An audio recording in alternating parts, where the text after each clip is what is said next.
The string quartet's melody threaded through the ballroom, each note a counterpoint to my thundering heartbeat as I scanned the crowd of designer gowns and diamond necklaces. Cold sweat gathered at the base of my spine, my fingers trembling against the champagne flute I'd been clutching like a lifeline. The bubbles had gone flat an hour ago, the glass warming in my death grip as I pretended to belong among the city's elite. Through the glitter of crystal chandeliers and the shimmer of silk dresses, I caught a glimpse of him. Marcus, weaving through the elegantly dressed guests like a wolf in a tailored tuxedo. 4 months since I'd fled our apartment with nothing but a stolen credit card and the fingerprint bruises still purple around my throat. 4 months of dyeing my hair darker, changing my name on job applications, and sleeping with a baseball bat beside my secondhand mattress. 4 months of building a fragile new life from borrowed pieces and careful lies. 4 months, and he'd tracked me to a charity gala I had no business attending. "You look like you're about to pass out," Claire whispered beside me, her perfectly glossed lips barely moving as she smiled and nodded at a passing couple. She'd invited me tonight as her plus one, thinking an evening among the wealthy would be a distraction from my bad breakup. She had no idea what Marcus was really capable of. I leaned closer to her ear, my voice catching. "He's here." "Who's—" Her question died as she followed my line of sight. "Oh God, Lilly." She caught herself using my new name, her manicured hand gripping my arm. "We need to leave, now." My legs felt like they'd been filled with concrete as Marcus's eyes locked with mine across the polished marble dance floor. That familiar smile spread across his handsome face, the charming one that had fooled my friends, my family, everyone. The one that never quite reached his cold blue eyes. The smile I'd seen right before he'd shoved me into the kitchen counter hard enough to crack 2 ribs. "Lilly, move," Claire hissed, tugging at my arm, but it was too late. Marcus was cutting through the crowd, his athletic frame easily navigating between champagne-carrying servers and clusters of socialites. The ballroom exits seemed impossibly far away, blocked by a sea of oblivious, wealthy donors in their evening finest, completely unaware of the predator moving through their midst. My breath came in short, shallow gasps, the familiar tightness of a panic attack squeezing my chest like a vice. "The East Gallery," Claire said urgently, pulling me toward a roped-off section near the back of the ballroom. "They're displaying the auction items there. It's quieter. We can slip through to the service entrance." We moved along the perimeter, staying close to the towering floral arrangements and gilt-framed paintings. I could feel Marcus's gaze tracking me across the room, that predatory focus I'd learned to recognize during our year together. The look that meant he was calculating, planning, closing in. Claire flashed an apologetic smile at the young woman monitoring the velvet rope, murmuring something about wanting to preview tomorrow's auction. The attendant nodded absently, lifting the rope barrier without really looking at us. Small mercies. The gallery was quieter, the music muted. Spotlights illuminated paintings and sculptures positioned on white pedestals, offerings for tomorrow's charity auction. Small groups of well-dressed patrons wandered between the pieces, speaking in hushed, reverent tones.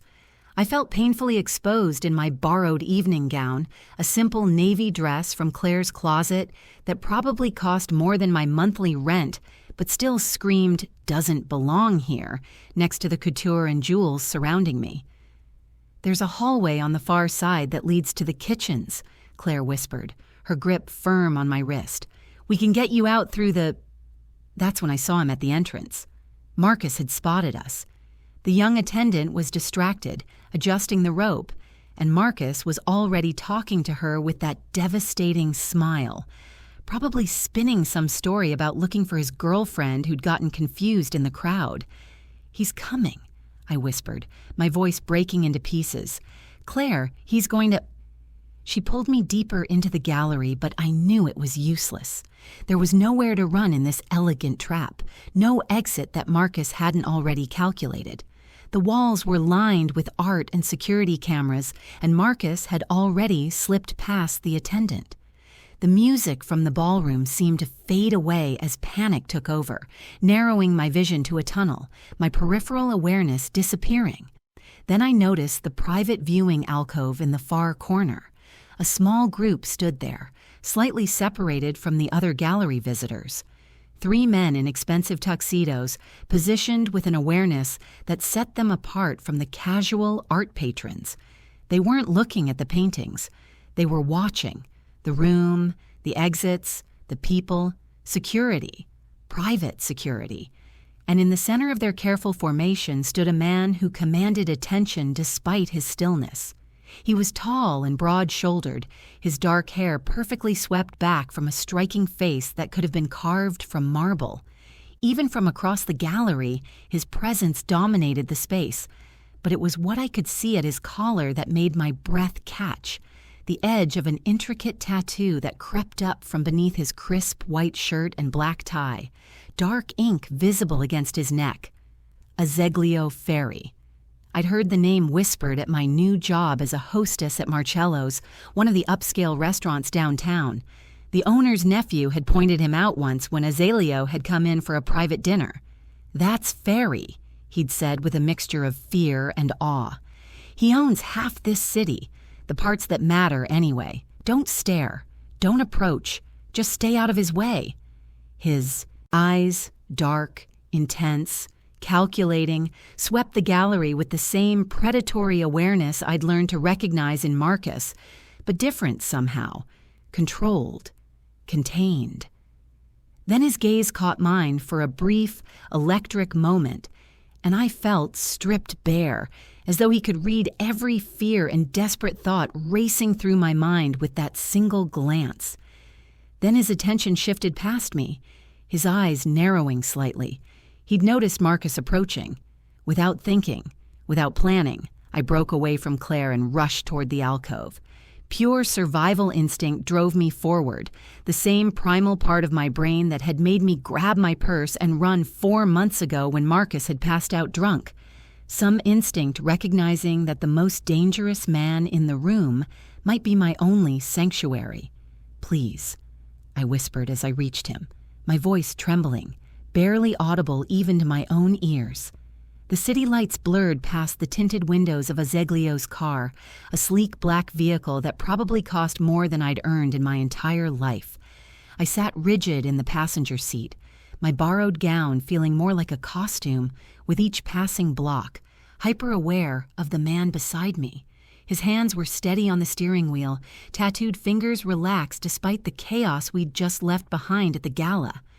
Marcus's face flashed through my mind, the shock, then fury, then fear, when Azeglio had pulled me close and claimed me as his companion in front of everyone, the way Marcus had backed away slowly, like a dog that had just recognized a bigger predator. "You're safe," Azeglio said quietly, his voice cutting through my spiraling thoughts. "He won't approach you again, not after tonight." I wanted to believe him. God, I wanted to believe him. The car descended into an underground garage, all concrete and security cameras, before stopping in a private space near the elevator. Azeglio came around to open my door, an old-world courtesy that felt surreal after months of looking over my shoulder. The elevator ride was silent, tension humming between us as we climbed higher and higher into the city's skyline. The penthouse doors opened directly into his home. I stepped into a space that stole what little breath I had left. Floor-to-ceiling windows wrapped around the main living area, offering a panoramic view of the city sprawling below like a galaxy of electric stars. The interior was all clean lines and expensive taste, dark leather furniture, abstract art that probably belonged in museums, hardwood floors that gleamed in the soft lighting. "Sit," Azeglio said, gesturing toward a cream-colored sofa positioned to face the windows. "We should discuss the arrangement." I perched on the edge of the sofa, too nervous to relax into the butter-soft leather. Azeglio moved to a bar cart, pouring 2 glasses of wine with practiced ease. When he handed me one, his fingers brushed mine, warm, solid, real. 2 weeks, he said, settling into the chair across from me, his dark eyes never leaving my face. You stay here, under my protection. In exchange, you appear as my companion at select functions, dinners, gallery openings, anything where my presence requires a certain presentation. Why? The word escaped before I could stop it. Why would you need? A woman on my arm sends a message, he interrupted smoothly. Stability, personal investment. It makes me appear more grounded, less volatile to both allies and enemies. A man protecting something valuable is predictable, useful. The brutal honesty should have frightened me. Instead, it was almost refreshing after Marcus's lies. And after 2 weeks? I asked, my fingers tight around the wine glass. You decide. Stay longer, leave with resources to disappear properly, or go back to your life. His gaze was steady, assessing. But for 2 weeks, you're mine in the eyes of everyone who matters. That protection is absolute. Every instinct screamed that this was another cage, another man offering shelter that would become a prison. But the alternative was Marcus finding me again, and next time there would be no crowd, no witnesses, no dangerous stranger to cling to. Okay, I whispered. 2 weeks. Something flickered in his eyes, satisfaction perhaps, or relief. Before I could analyze it, the elevator chimed softly. An older woman emerged, her silver-streaked hair pulled into an elegant bun, her kind face creasing with warm concern when she saw me. "Rosa," Azeglio said, standing. "This is Lilly. She'll be staying with us." "Of course, Mr. Ferri." Rosa's voice carried a slight accent, her smile genuine as she approached. "You look exhausted, dear. Let me show you to your room." I followed her down a hallway, Azeglio trailing behind us. Rosa opened a door to reveal a bedroom that made my breath catch. A massive bed with white linens, a sitting area, windows overlooking the city. She gestured to the ensuite bathroom, then to the walk-in closet. "Mr. Ferri had some things brought in for you," Rosa said, opening the closet to reveal rows of clothing, dresses, pants, sweaters, all in my size. I turned to Azeglio, who stood in the doorway watching my reaction. "How did you know my size?" His lips curved slightly, not quite a smile. "I notice everything." The words should have unsettled me. Instead, they felt like a promise. "Rest," he said. "Rosa will be here if you need anything. My room is at the end of the hall, but you won't be disturbed." After they left, I stood alone in the luxury, still wearing Claire's borrowed gown, unable to quite believe this was real. I changed into the silk pajamas hanging in the bathroom, also perfectly my size, and slid between sheets softer than anything I'd ever touched. The city lights glowed beyond the windows, 1,000 stories unfolding in the dark, and for the first time in 4 months of running, of fear, of sleeping with one eye open, I felt the tight coil of tension in my chest begin to unwind. I was safe, at least for tonight, at least for 2 weeks. I wondered what price I'd pay for that safety as sleep finally, mercifully, pulled me under. Okay, I need to know, are you hooked yet? Because this is just the beginning. If you want to see where Lilly and Azeglio's story goes, make sure to like this video and subscribe so you don't miss a single chapter. Drop a comment and tell us where you're watching from and whether you think Lilly made the right choice, clinging to the most dangerous man in the room. We love hearing your reactions. Share this with your romance-loving friends, and let's get into the story. Morning light filtered through the floor-to-ceiling windows, soft and golden, so different from the harsh fluorescent glare of the motel rooms I'd grown accustomed to. For a disorienting moment, I couldn't remember where I was. Then memory flooded back. The gala, Marcus, Azeglio's quiet declaration of protection. The scent of fresh flowers drew my attention to the nightstand. White peonies in a crystal vase, their petals just beginning to unfurl. I hadn't heard anyone enter, hadn't woken to the sound of the door. The realization should have frightened me, but instead I felt an odd sense of being cared for. A soft knock preceded Rosa's warm voice. "Miss Lilly, I've brought breakfast if you're awake." She entered with a tray, fresh fruit, perfectly golden croissants, coffee that smelled like heaven. "Mr. Ferri had business this morning, but he'll return for lunch. Would you like a tour of the penthouse after you eat?" I nodded, still finding my voice in this surreal new reality. Rosa's tour was thorough and gentle. She showed me the kitchen, all marble and stainless steel, the media room, the gym with equipment I'd never learned to use, but there were boundaries clearly established. "Mr. Ferri's office," she said, pausing at a closed door. "Private, and his bedroom is at the end of the hall. Also private, unless invited." The specificity felt important, deliberate. This wasn't a man who blurred lines or ignored boundaries. "The library is yours to enjoy," Rosa continued, opening double doors to reveal floor-to-ceiling bookshelves that made my heart ache with longing. "Mr. Ferri appreciates when his books are actually read." I ran my fingers along the spines: classics, contemporary fiction, philosophy, art history, a collection that spoke of genuine interest, not status decoration. Azeglio returned just before noon, appearing in the doorway of the library where I'd been lost in browsing. He'd changed from whatever business attire he'd worn that morning into dark slacks and a charcoal sweater that somehow made him look both more approachable and more dangerous. The neck tattoo was fully visible now, intricate patterns that drew the eye. "Lunch?" he asked simply. We ate on the balcony, the city spread below us like a living map. The food was simple: grilled chicken, fresh salad, crusty bread, but prepared with a care that made each bite perfect. For several minutes we ate in comfortable silence, the kind that didn't demand filling.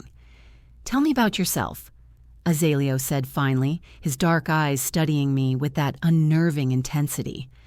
"Before Marcus, who were you?" The question caught me off guard. Marcus had never asked about my life before him, had systematically erased it, actually, cutting me off from friends and the career I'd been building. "I was studying to be a teacher," I said slowly, the words feeling rusty. "Elementary education. I loved it. The idea of shaping young minds, helping kids discover that learning could be exciting." I paused, surprised by the grief that surfaced. I had to drop out when Marcus convinced me to move in with him. He said he'd support me while I finished my degree, but then there was always a reason I couldn't register for classes. Azeglio's jaw tightened almost imperceptibly, but he said nothing, letting me continue. "I grew up in foster care after my parents died when I was 8. Car accident. No other family wanted to take me in, so I bounced around until I aged out of the system."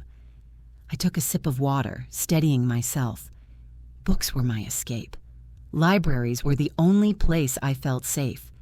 And now? His voice was careful, neutral. "Now I don't know who I am anymore. Lilly Purdy is a name I made up 4 months ago. Everything else feels like it belongs to someone who doesn't exist."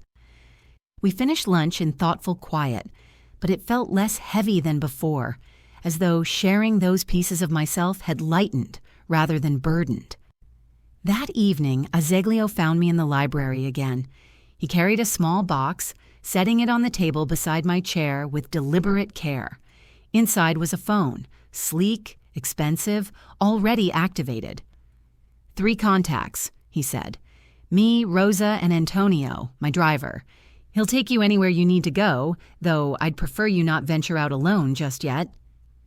Beneath the phone was a laptop, top of the line, and a bank card with my name embossed in silver letters. "For anything you need. Clothes, books, whatever makes you comfortable here." I stared at the items, my hands trembling slightly. "I don't understand.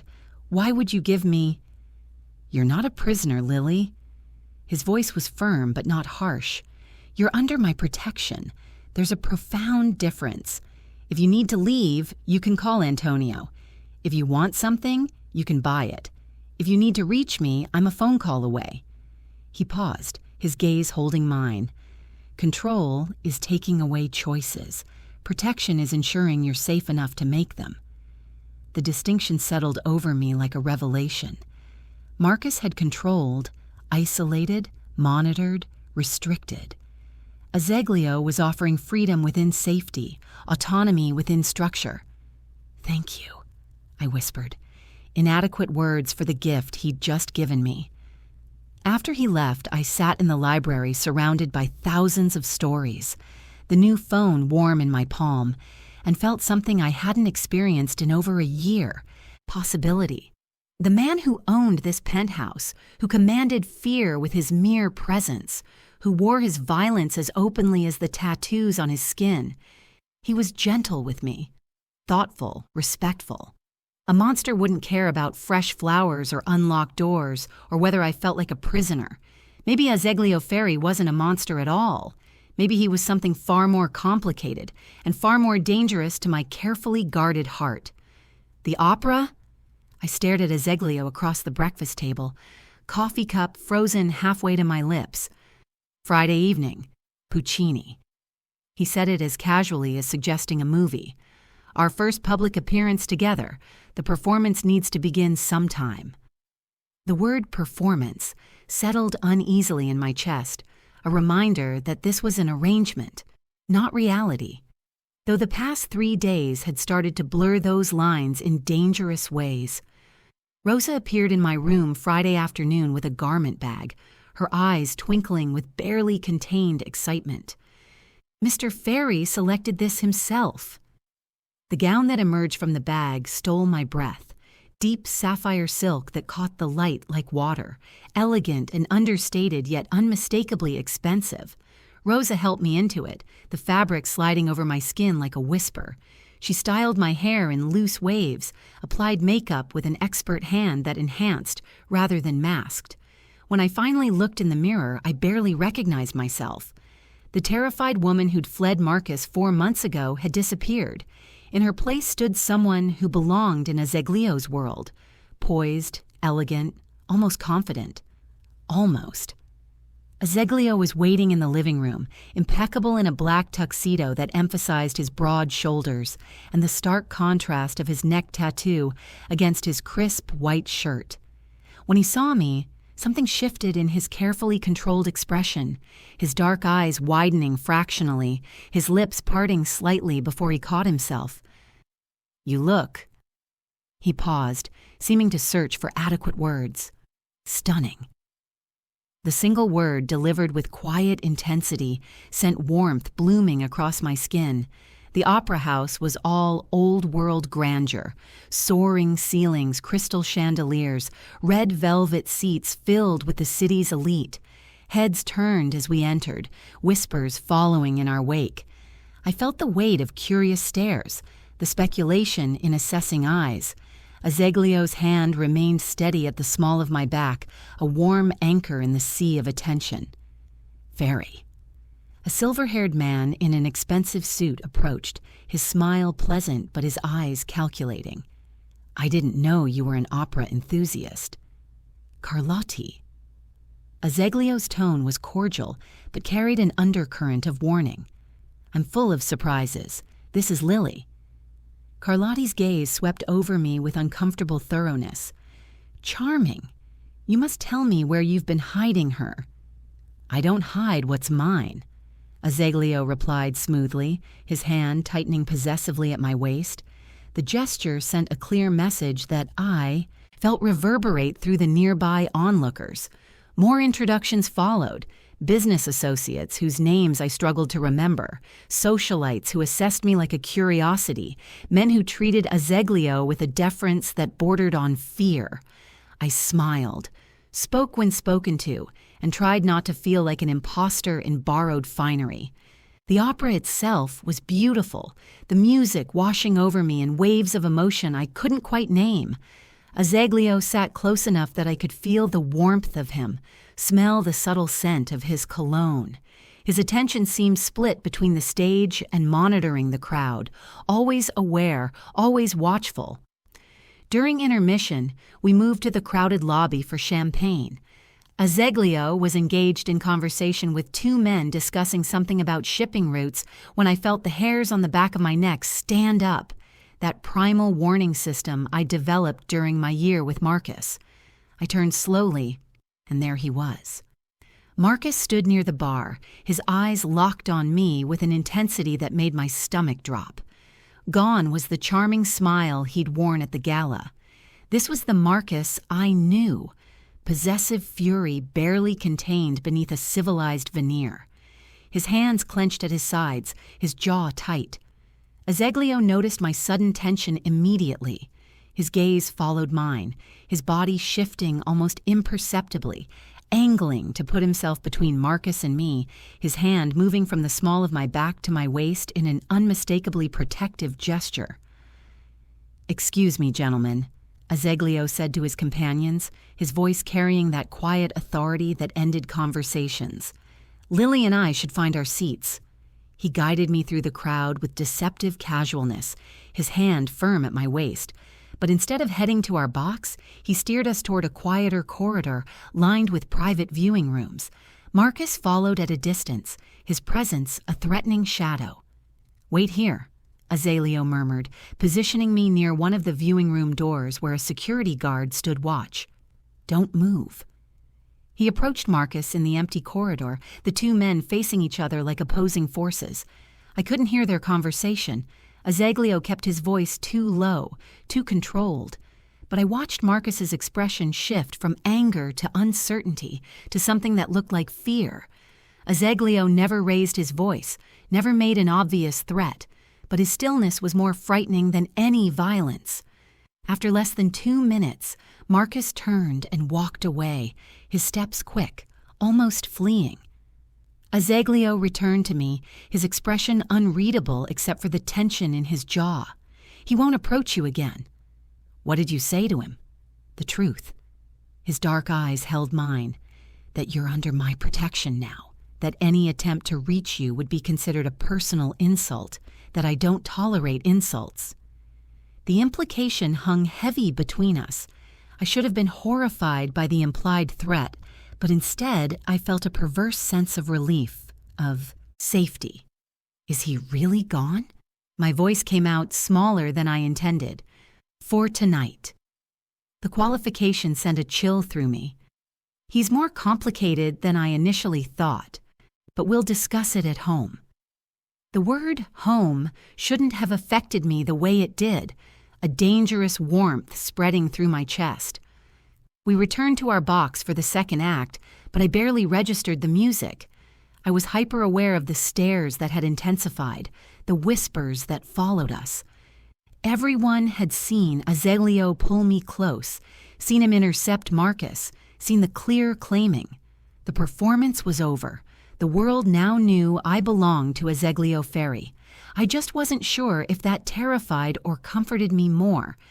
The city lights glittered below us like fallen stars, the night air cool against my skin as I stood on the balcony, wrapped in a cashmere throw Rosa had left for me. Azeglio had been quiet since we'd returned from the opera, his usual controlled demeanor fractured by something darker, tension that radiated from him like heat. He emerged from inside carrying 2 glasses of red wine, his jacket and tie discarded, the top buttons of his shirt undone. The neck tattoo was fully visible now, intricate patterns that seemed to shift in the low light. "We need to talk about Marcus," he said, handing me a glass before leaning against the balcony railing. "About why I can't simply make him disappear." The casual acknowledgement of his capability for violence should have frightened me. Instead, I felt oddly grateful for his honesty. "Your ex isn't just an abusive parasite," Azeglio continued, his voice measured. "He's a confidential informant for Detective Hartley in the Organized Crime Unit. Has been for almost 2 years. The wine glass nearly slipped from my fingers. "What?" "Marcus feeds information to Hartley, mostly low-level dealers, small-time operations. In exchange, Hartley looks the other way on Marcus's activities. Gambling debts, assault charges that mysteriously vanish, complaints from former girlfriends that never go anywhere." His dark eyes found mine. You were never going to be believed or helped, Lilly. He made sure of that. Nausea rolled through me as pieces clicked into place. The time I'd called the police after he'd thrown me into the kitchen counter, the officers who'd barely taken notes, who'd suggested I was exaggerating. Marcus's smug confidence when I'd threatened to report him. "They won't believe you," he'd said. "I have friends." There's more. Azeglio took a long sip of wine, his jaw tight.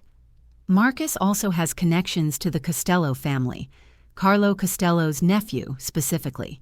They went to school together, stayed close. That relationship gives Marcus a layer of protection I can't easily penetrate. The Costellos, I repeated, recognizing the name from whispered conversations I'd overheard at the penthouse. Your rivals, one of them. His lips curved without humor. Eliminating Marcus would trigger a police investigation. Hartley would make sure of it, if only to protect his own involvement, and the Costellos would view it as an attack on their associate, potentially sparking a war I'm not prepared to fight over an abusive coward. The strategic complexity overwhelmed me. So he's untouchable. Not untouchable, just complicated. Azeglio moved closer, his presence warm and solid beside me, which means we need to be smarter, more patient. We need a solution that neutralizes the threat without triggering consequences. We? I looked up at him, confused. Why are you telling me all this? Why not just handle it however you handle things? Because you deserve to know the truth about the danger you're in. His voice softened, losing some of its calculated edge. And because any decision we make affects you most of all, you have a right to choose how we proceed. The honesty devastated me, not because it was brutal, but because it was respectful. Marcus had made every decision for me, about me, without consultation. Azeglio was offering me agency even in his world of violence and strategy. I don't know what to choose, I admitted, my voice barely above a whisper. I don't know how to fight someone with that much protection. You don't have to know. That's my job. He set his wineglass on the railing, turning to face me fully. But I won't act without your consent. This is your life, Lilly. Your safety. Your choice. Tears burned behind my eyes, relief and fear and something else I couldn't name. Why? The question burst out before I could stop it. Why are you really helping me? This arrangement, this protection, it can't just be about appearances and messages. For a long moment, Azeglio said nothing, his dark eyes searching my face. Then he reached out, his tattooed fingers gentle as they tucked a strand of hair behind my ear. Because when you clung to me that night at the gala, looking at me like I could save you, he paused, something vulnerable flickering across his usually impassive features. Something in me responded. You were terrified, hunted, desperate, and you chose me, Lilly. In a room full of safer options, you chose the monster. You're not a monster, I whispered. Yes, I am. His voice was matter-of-fact, not self-pitying. I've done monstrous things. I'll do them again when necessary. But with you... He traced my jawline with his thumb. The touch, feather light. With you, I want to be something else, something better, and that terrifies me more than any rival or threat ever could. The confession hung between us, raw and honest. I set my own wineglass down with trembling hands, unable to look away from his face, this dangerous, complicated man who was offering me truth instead of pretty lies. I don't regret choosing you, I said quietly, even knowing what you are, maybe especially because of it. Something shifted in his expression, relief, hunger, tenderness all at once. His hand curved around the back of my neck, his forehead coming to rest against mine. Then we'll find a way, he murmured, together. We'll end this threat without starting a war. We'll keep you safe. Standing there on the balcony with the city sprawled below us and Azeglio's warmth surrounding me, I believed him. Not because he was invincible, but because he'd chosen honesty over control, partnership over possession. Marcus had made me a victim. Azeglio was helping me become something else entirely. 3 weeks dissolved like sugar in water, sweetly, imperceptibly transforming everything. My mornings became rituals. Coffee on the balcony as sunrise painted the city gold, Rosa's warm presence and gentle conversation, the comfort of knowing Azeglio was just down the hall even when business called him away early. Afternoons I spent in the library, working through his collection with voracious hunger, or exploring the city with Antonio, a quiet, watchful man who drove me to bookstores and cafes while maintaining a careful perimeter I pretended not to notice. But evenings belonged to Azeglio and me. We'd share dinner, sometimes in the dining room, sometimes on the balcony, once memorably on the floor of the library when neither of us wanted to stop our debate about whether Gatsby was romantic or cautionary. We talked about everything: books, philosophy, the strange isolation of power, the particular loneliness of survival, and nothing. Favorite foods, childhood memories that didn't hurt, the way the city looked different from this height. Marcus had gone silent. No sightings, no attempts to approach, no messages through intermediaries. The quiet should have brought relief. Instead, it felt like the held breath before a scream. "He's planning something," Azeglio said one evening, his expression dark as he read a report from his security team. "Men like him don't simply give up." He increased the guards, added cameras, restricted my movements, but always asked first, always explained why. Control would have been commands. This was collaboration. Our public appearances multiplied. A gallery opening where Azeglio bought a painting neither of us particularly liked, simply because the artist reminded me of someone I'd known in foster care. A private dinner with his business associates where I learned to navigate the careful dance of polite conversation that hid ruthless negotiation. A midnight cruise on his yacht where the city lights reflected off dark water and Azeglio's hand stayed warm and possessive at my waist for hours. The chemistry between us had become undeniable, unavoidable. The way his fingers would linger when handing me a wine glass, how I'd unconsciously lean into him during introductions, the charged silences that spoke louder than words. Every touch felt deliberate yet inevitable, like gravity finally asserting itself. After a particularly elegant dinner party at a penthouse that rivaled Azeglio's own, we returned home near midnight. I'd expected him to retreat to his office as usual, but instead he led me to his study, a space I'd never entered, all dark wood and leather and books that looked actually red. He poured wine, started a fire in the marble fireplace despite the mild evening, and we settled into chairs that faced each other rather than the flames. The proximity felt intentional, intimate. "You were remarkable tonight," he said, his dark eyes reflecting firelight. "Carlotti's wife tried to trap you into gossip 3 separate times, and you deflected each one with grace." "I'm learning the language," I replied, taking a sip of wine that probably cost more than my monthly rent used to. "It's not so different from foster care, actually. Survival through careful observation." Something painful flickered across his face. "You shouldn't have to survive in my world, Lilly. You should thrive in it." The tenderness in his voice cracked something open inside me. 3 weeks of growing feelings I'd tried to ignore, tried to rationalize as gratitude or Stockholm Syndrome or simple loneliness. But sitting here in his private sanctuary, the firelight casting shadows across his tattooed neck and strong features, I couldn't lie to myself anymore. "What is this, Azeglio?" The question escaped before courage could fail me. "Really? What are we doing?"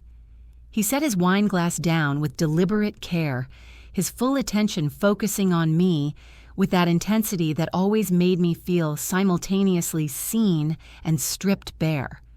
"What do you want this to be?" I asked first. My voice came out steadier than I felt. His lips curved slightly, not quite a smile, but close. "Fair enough." He leaned forward, elbows on his knees, closing the distance between us. I want to say this is still the arrangement we agreed to. 2 weeks of protection, now extended by mutual necessity, a transaction that benefits us both. But my heart hammered against my ribs, but I'd be lying. The admission seemed to cost him something.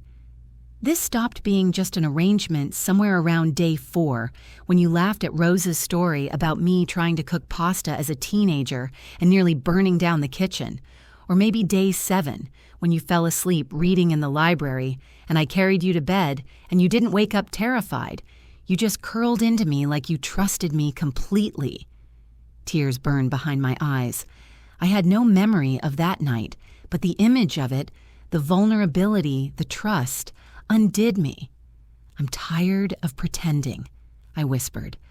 "I'm tired of telling myself I'm only staying because I'm afraid of Marcus, that this is just safety, just convenience." I set my own glass down, needing my hands free, needing to be honest. I'm not staying because I'm afraid anymore. I'm staying because... The words caught in my throat, too big, too terrifying to voice. Because? His voice was gentle, encouraging, stripped of all artifice. Because being here feels like home. Because you make me feel safe and seen and valued. Because I'm falling for... You and I don't know how to stop. The confession hung between us, raw and irreversible. Azeglio stood slowly, moving to kneel in front of my chair so we were eye level. His tattooed hands came up to frame my face with a tenderness that contradicted everything he was supposed to be. "Then don't stop," he murmured. "Don't stop falling. And don't stay for protection, Lilly. Stay for this." His thumb brushed my cheekbone. "Stay because you choose this. Choose me. Not the arrangement, not the safety net. Me. The man with all my violence and complications and profound inadequacies when it comes to deserving someone like you." "You think you don't deserve me?" I almost laughed through my tears. "Azeglio, I'm a foster kid with a fake name and an abusive ex. I'm a criminal who's killed people," he interrupted quietly. "Who will kill again. Who built an empire on fear and violence. But with you..."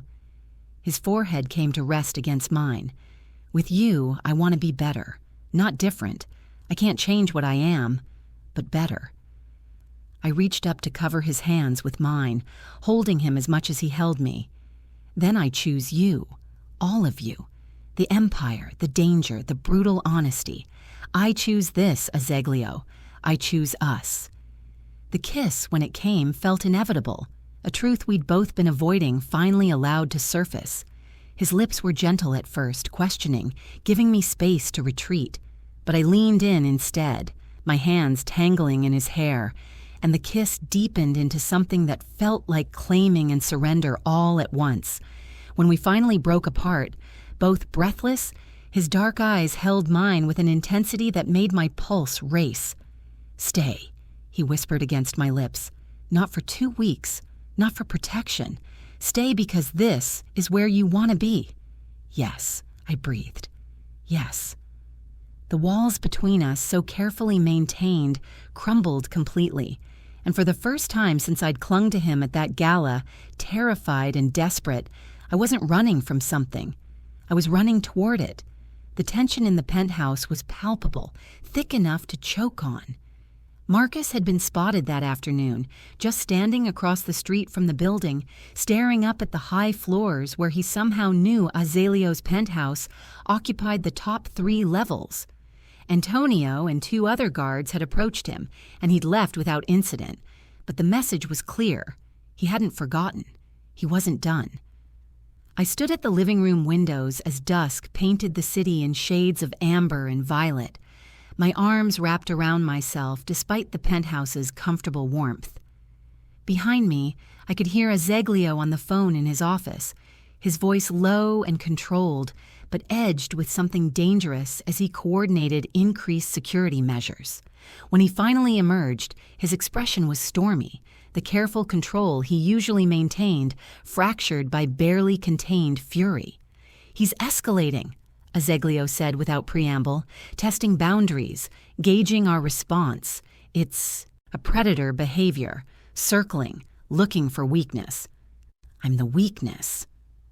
The words tasted bitter. I brought this to your door. No. He crossed to me in 3 long strides, his hands gripping my shoulders firmly, but not painfully. You brought yourself to my door asking for protection. What Marcus is doing, that's on him, not you, never you. The fierceness in his voice broke something loose inside me. All the fear I'd been holding back, all the feelings I'd been trying to rationalize or minimize, came flooding to the surface. I can't do this, I whispered, tears burning my eyes. I swore I'd never put myself in a position of vulnerability again, that I'd never need someone so much that losing them would destroy me. But Azeglio, You what? His voice gentled, his thumb stroking small circles on my shoulders. I have feelings for you, real feelings that terrify me because I don't know how to protect myself from them. The confession tumbled out in a rush. Every time you leave for business, I'm afraid you won't come back. Every time you touch me, I want more. Every time you look at me like I matter, I fall deeper into something I don't know how to climb out of.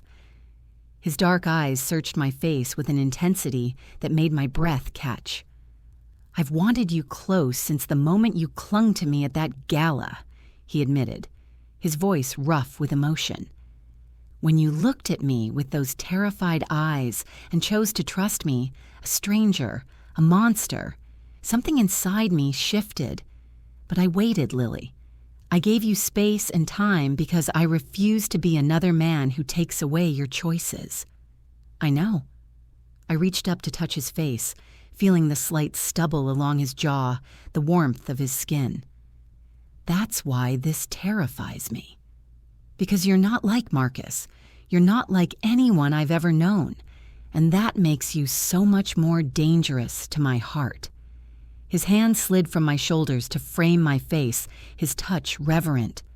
What do you want from me? Everything. The word came out barely above a whisper. I don't want halfway, Azeglio. I don't want careful or restrained. I want all of you, the violence and the gentleness, the power and the vulnerability you try so hard to hide. I want the man who kills without hesitation and the man who notices when I'm sad and leaves books he thinks I'll like on my nightstand. Something in his carefully maintained control shattered.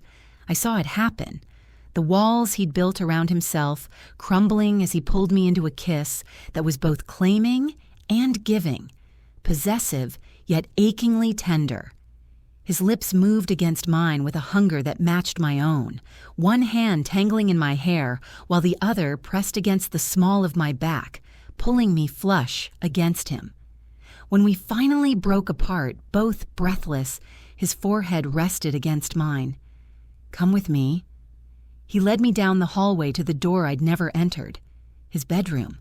The space was masculinely elegant, all dark colors and clean lines with floor-to-ceiling windows offering the same spectacular city view. But it was the intimacy of the details that struck me. Books on the nightstand, a watch on the dresser, the faint scent of his cologne in the air. I've never brought anyone here, he said quietly, his hands gentle as they traced my arms. This is my sanctuary, the one place in my world that's entirely mine. His dark eyes held mine. Until now. The weight of that admission settled over me like a blessing. I reached up to loosen his tie, my fingers trembling slightly. Show me, I whispered. Show me the man behind the monster. What followed was both passionate and healing, a slow unraveling of defenses we'd both maintained for too long. Azeglio's touch was reverent, patient, attuned to every response. When I tensed at a particular movement, he paused, his lips against my temple.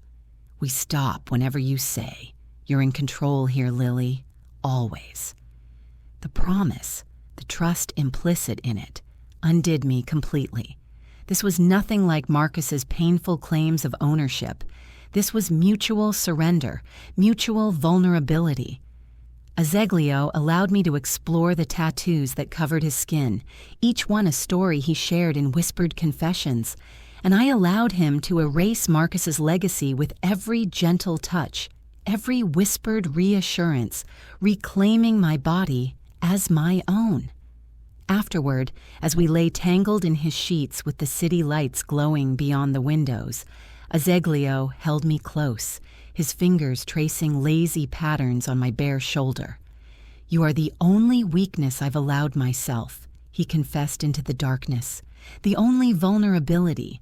I've built walls for years to protect myself, to protect what I've created. But you, Lilly, you walked through every defense like they were nothing. And the terrifying part is that I'd burn the entire city down to keep you safe. I would start wars, destroy empires, sacrifice everything I've built if it meant protecting you."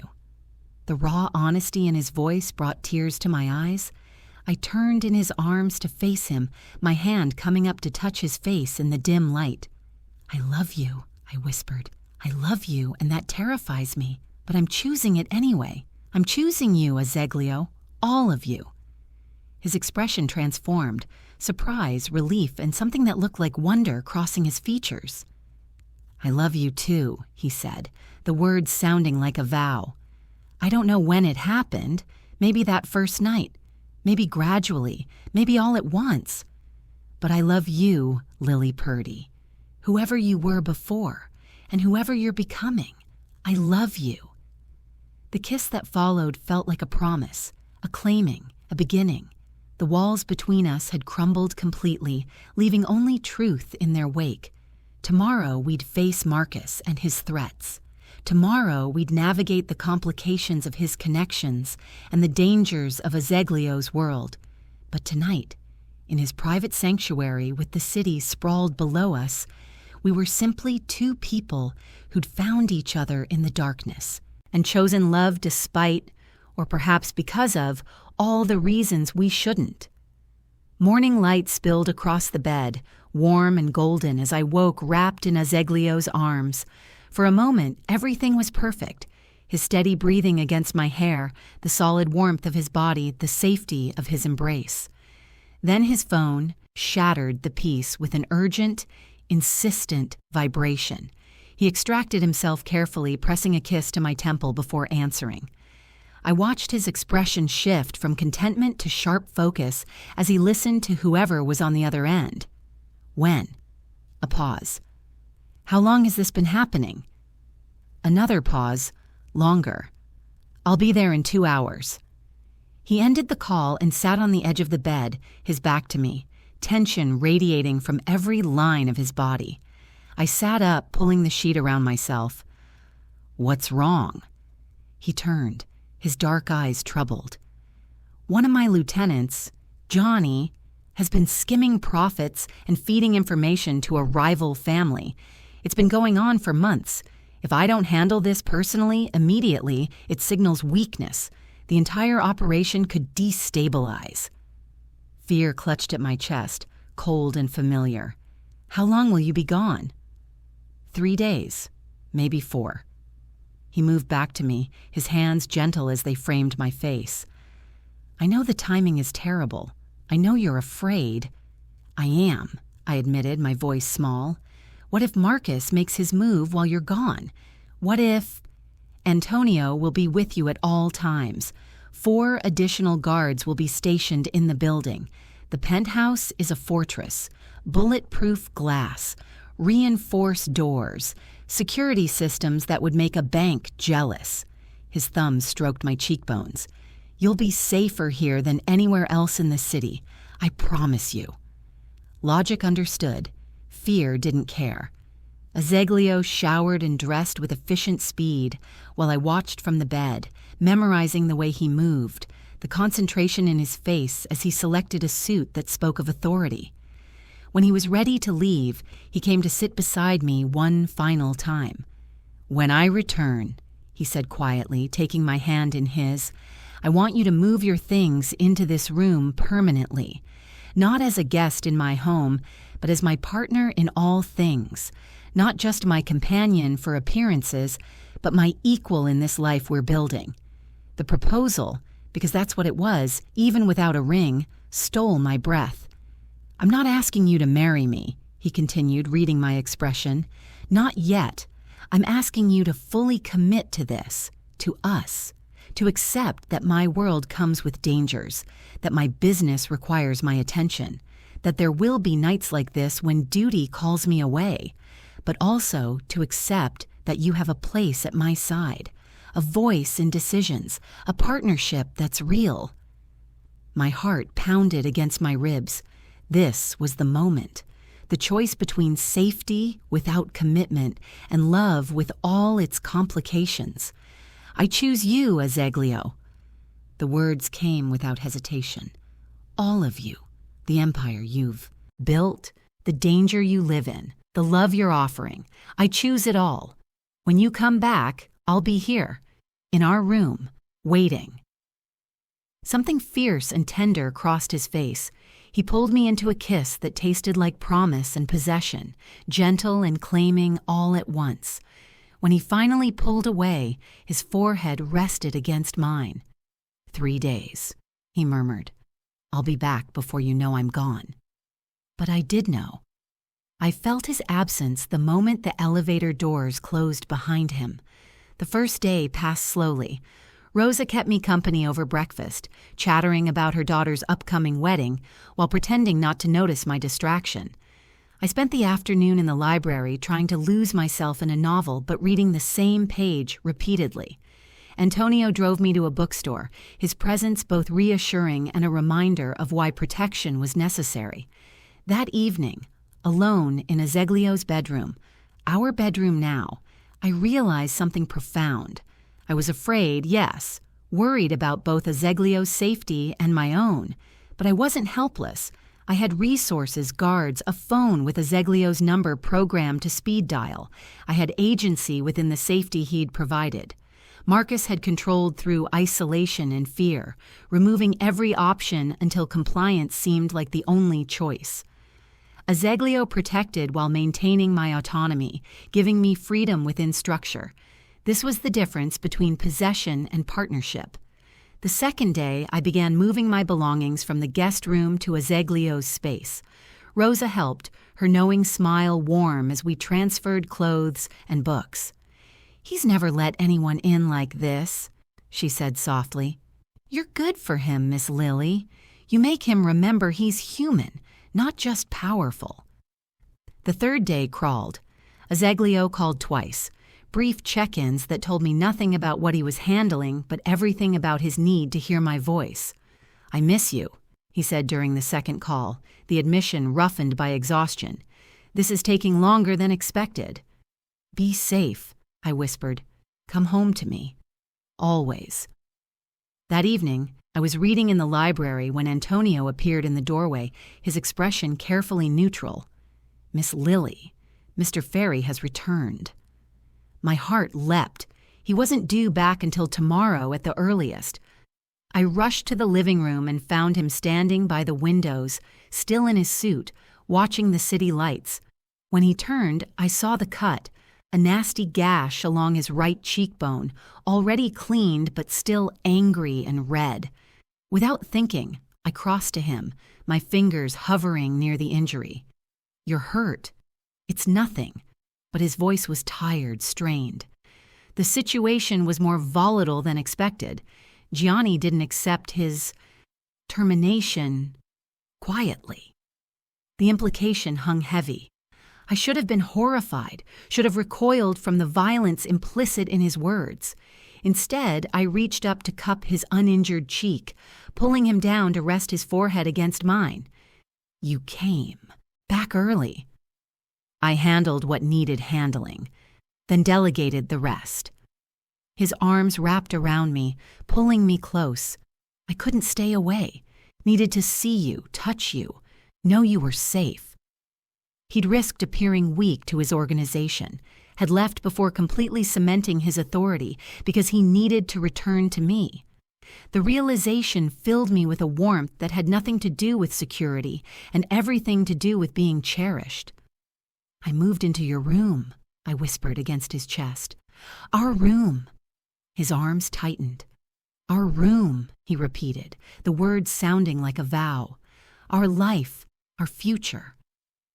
We stood there holding each other as the city glittered below, two people who'd found each other in darkness and chosen to build something in the light. His world came with costs, danger, separation, violence that couldn't always be avoided. But standing in his arms, feeling the solid reality of his return, I knew with absolute certainty that I'd pay those costs gladly, because what we'd built together was worth protecting, and because love, real love, meant choosing each other even when, especially when, the choice came with complications. Azeglio's study smelled of leather and expensive bourbon, the amber liquid catching firelight as he swirled it thoughtfully in his glass. 7 days had passed since his return from handling Gianni's betrayal. 7 days of careful normalcy, shared meals, quiet evenings, nights wrapped in each other's arms. But beneath the surface, I could feel him working, planning, that brilliant tactical mind constantly calculating angles I couldn't see. Tonight something had shifted. I noticed it the moment I entered the study at his request, the satisfaction barely concealed in his dark eyes, the way his shoulders had lost their characteristic tension. "Sit," he said, gesturing to the chair across from his desk. Not an invitation, an opening to something significant. I settled into the leather, my heart accelerating despite the calm surroundings. "You found something. A solution." He set down his glass with deliberate care, his full attention focusing on me with that intensity that still made my breath catch. "To the Marcus problem." The words hung between us, heavy with implication. I'd almost convinced myself we'd reached a permanent stalemate, that Marcus would remain a distant threat indefinitely, that I'd spend my life glancing over my shoulder despite Azeglio's protection. "Tell me," I whispered. Azeglio leaned back, his fingers steepled thoughtfully. Marcus made a critical error. His usefulness to both Detective Hartley and the Costellos relied on playing both sides without either realizing the extent of his duplicity. But desperate men make sloppy mistakes. What kind of mistakes? He's been embezzling from the Costellos. Small amounts initially, but increasingly bold as his obsession with finding you consumed more resources. Private investigators are expensive. So are the bribes he's been paying to track your movements. His lips curved without humor. He also exaggerated his value to Hartley, lying about the quality of information he could provide, made himself seem more connected than he actually was. Understanding dawned slowly. You found proof. My people are exceptionally thorough. We've documented everything. Financial records showing systematic embezzlement, communications proving he misrepresented his access to Hartley, evidence that he fed the Costellos deliberately misleading information about their rivals. He paused, studying my reaction. Everything Marcus built his protection on is about to collapse. My hands trembled slightly in my lap. What did you do with it?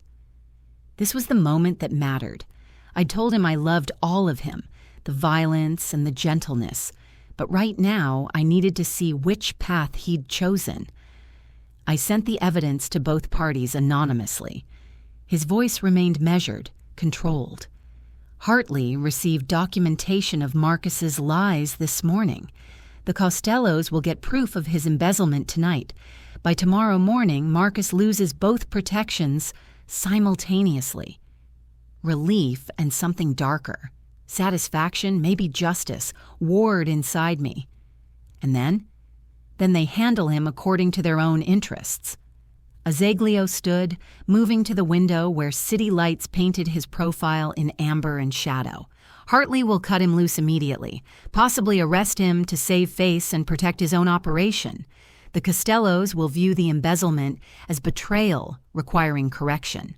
Marcus will either cooperate with federal prosecutors in exchange for witness protection, or he'll disappear into whatever system the Costellos control for traitors. Either way, he's gone. My voice came out steadier than I felt. Either way, he can never touch you again. Azeglio turned from the window, his expression fierce and tender simultaneously. "This isn't temporary safety, Lilly. This is permanent, final." I stood on trembling legs, crossing to where he stood bathed in reflected light. "You could have just killed him. It would have been simpler, cleaner." "Yes." No hesitation, no false modesty. I wanted to kill him. Every protective instinct demanded I eliminate the threat, personally and permanently. Do you know how many times I've planned it? Every detail, every method, every way to make him suffer before the end. The raw honesty should have frightened me. Instead, it felt like being truly seen. "But you didn't," I said softly. "No." His hand came up to cup my face, thumb brushing my cheekbone with infinite gentleness. "Because you asked me not to add more violence to your story. Because you deserve a resolution that doesn't stain your conscience with blood, even if you didn't pull the trigger. Because I love you enough to choose restraint over satisfaction." Tears burned behind my eyes, not from fear or even relief, but from overwhelming gratitude for this complicated man, who contained such contradictions, who could kill without hesitation but chose strategy over violence because I'd asked him to. "Thank you," I whispered, inadequate words for the gift he'd given me. "Don't thank me yet." His expression grew serious. "This solution only works because Marcus isolated himself through his own greed and lies. Not every threat can be neutralized so cleanly. There will be times when my world demands violence, when protection requires actions you might not accept. I need you to understand that." I considered his words carefully, weighing truth against comfortable illusions. "I know what you are, Azeglio. I know what you've done and what you'll do again. But there's a difference between necessary violence and cruelty for its own sake. You've never lied about your nature, never pretended to be something you're not." I reached up to cover his hand with mine. "I trust you to make those distinctions, to be ruthless when required but not brutal without cause." Something in his expression softened, relief mixing with wonder. "You shouldn't trust me that much." "Probably not." I smiled despite everything. "But I do anyway." He pulled me into an embrace that felt like sanctuary and home intertwined, his arms wrapped around me as if he could shield me from the entire world through sheer force of will. "What happens now?" I asked against his chest, listening to his steady heartbeat. "Now we wait. Hartley should move within 24 hours. He can't afford association with a compromised asset. The Costellos will take slightly longer, but not much. They'll want to send a message about betrayal." He pressed a kiss to my temple. "By next week, Marcus will be either in federal custody or hiding from people far more dangerous than me. And if he runs before they can reach him, then he spends the rest of his life looking over his shoulder, which is its own kind of prison." The poetic justice wasn't lost on me. Marcus experiencing the same fear and constant vigilance he'd inflicted on me for so long. The string quartet's melody threaded through the ballroom, each note familiar yet transformed. 6 months had passed since Marcus's arrest made the back pages of the newspaper, since he disappeared into witness protection with a new name and a life spent looking over his shoulder. 6 months since I'd truly been free. I walked through the crowd on Azeglio's arm, my head held high, wearing a gown I'd chosen myself, deep burgundy silk that made me feel powerful rather than hidden. The same crystal chandeliers cast their fractured light across the same polished marble, but everything else had changed. I had changed. "You're smiling," Azeglio murmured, his hand warm and possessive at the small of my back. "What are you thinking?" "About the last time we were here." I looked up at him, this man who'd become my partner in every sense that mattered. How terrified I was. How desperate. And now? Now I'm exactly where I choose to be. The evening unfolded with practiced ease. I navigated conversations with Azeglio's associates without hesitation, discussed upcoming fundraisers with socialites who now knew my name, even found myself genuinely enjoying a debate about education reform with a city councilman. The woman who'd crashed this gala 6 months ago, borrowed gown, fake name, terror in every breath, had disappeared completely. In her place stood someone real, someone whole. During a lull in the festivities, Claire found me near the champagne fountain. She pulled me into a fierce hug, her eyes bright with tears. "Look at you, God, Lilly, look at you." "I know." I squeezed her back, grateful for this friend who'd stood by me through everything. "I'm actually happy, Claire. For the first time in years, I'm genuinely happy." "He's good for you." She glanced toward where Azeglio stood talking with a group of businessmen, his presence commanding even in casual conversation. "I was terrified that night when you ran to him. Thought I was watching you trade one monster for another, but I was wrong." "He's not a monster." The words came easily now, certain. "He's just honest about what he is." Later, Azeglio found me studying a painting in the gallery, the same space where I'd first approached him in desperate fear. He came up behind me, his arm sliding around my waist, his chin resting on my shoulder. "Remembering?" he asked quietly. "Everything." I leaned back against his solid warmth. "I stood right here, terrified and trapped, and saw you sitting at that table, the most dangerous man in the room, and something in me just knew." "Knew what?" "That you were my only chance, my only hope." I turned in his arms to face him. I had no idea it would become this. That protection would transform into partnership. That safety would evolve into love. His dark eyes held mine with that intensity that still made my breath catch. "The teaching program starts next week." "I know." Pride bloomed warm in my chest. I'd been accepted back to finish my degree, had already begun volunteer work with at-risk youth through a foundation Azeglio funded but never controlled, working with kids who'd survived what I'd survived, showing them that broken didn't mean destroyed. It gave my pain purpose. "I'm nervous." "You'll be extraordinary." His certainty was absolute. "Those kids will be lucky to have you, someone who understands what it means to survive, to rebuild, to be stronger for the breaking." The music shifted to something slow and romantic. Azeglio took my hand, leading me onto the dance floor where we'd first stood together, while Marcus watched with impotent fury. Now we moved together with the ease of perfect familiarity, our bodies knowing exactly how to fit. "No regrets?" he whispered against my ear, his voice low enough that only I could hear. I looked up at this dangerous, complicated, wonderful man. The tattoos on his neck were visible above his collar, symbols he'd never hidden, violence he'd never denied. But his hands on me were gentle, his eyes soft with devotion, his entire being focused on me like I was the only thing that mattered in this room full of powerful people. "None," I said firmly. "I choose you every single day, Azeglio, not because I need your protection anymore, but because I want you, all of you, the empire and the tenderness, the violence and the vulnerability. I choose this life we've built together." His kiss was gentle and claiming all at once, a promise renewed in the middle of the crowded ballroom where everyone could see. Let them look. Let them whisper about the teacher and the crime lord, the survivor and her savior. We'd earned this. The love, the partnership, the life we'd forged from desperate beginnings. That night, in the bedroom we'd shared for months now, I stood at the windows looking out over the city. The same view I'd seen that first morning, but everything had transformed.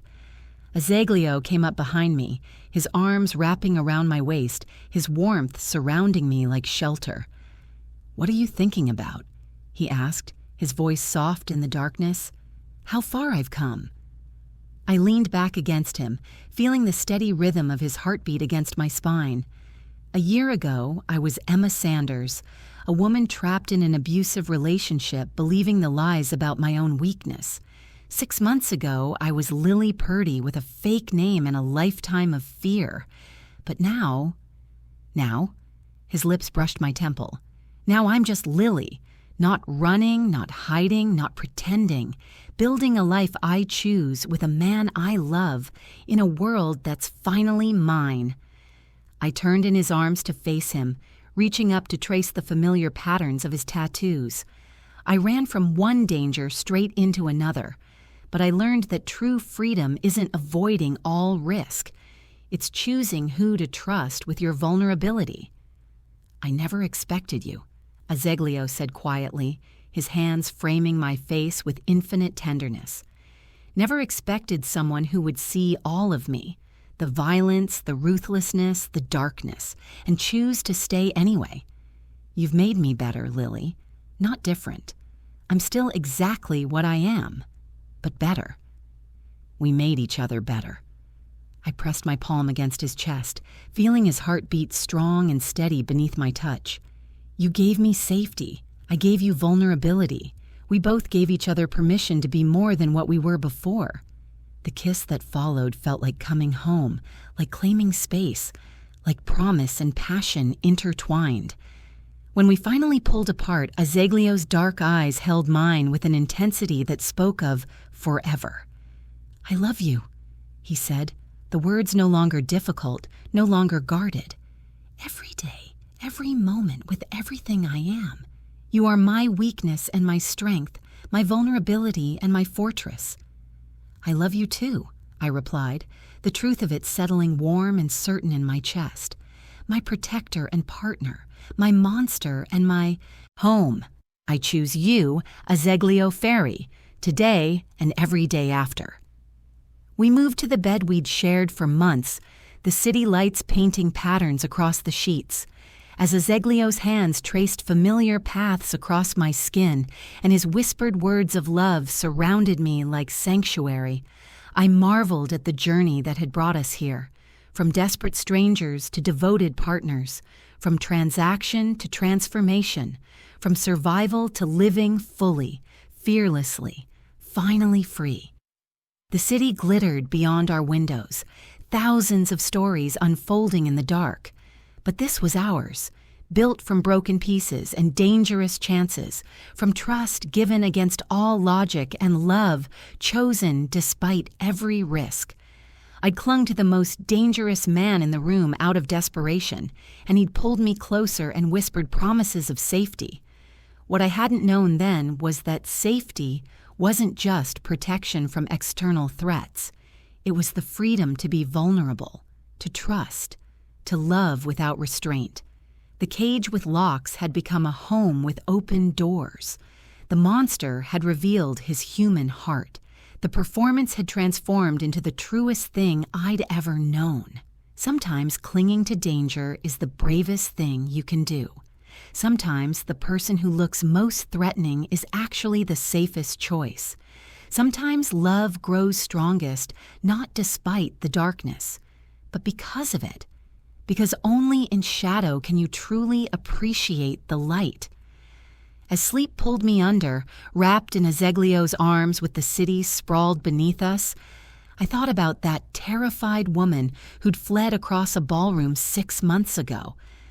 I wished I could tell her that everything would be okay, that the monster she'd cling to would become her salvation, that sometimes the most unlikely love stories are the truest ones, but she'd had to walk that path herself, had to choose trust over fear, partnership over isolation, love over safety, just like I chose it every single day. "Forever," I whispered into the darkness. "Forever," Azeglio replied, his arms tightening around me. "I'll take forever." And in the morning, when sunlight painted the city gold and fresh flowers appeared on the nightstand, and Azeglio's warmth remained solid beside me, I knew with perfect clarity that I was exactly where I belonged. Home, safe, chosen, free.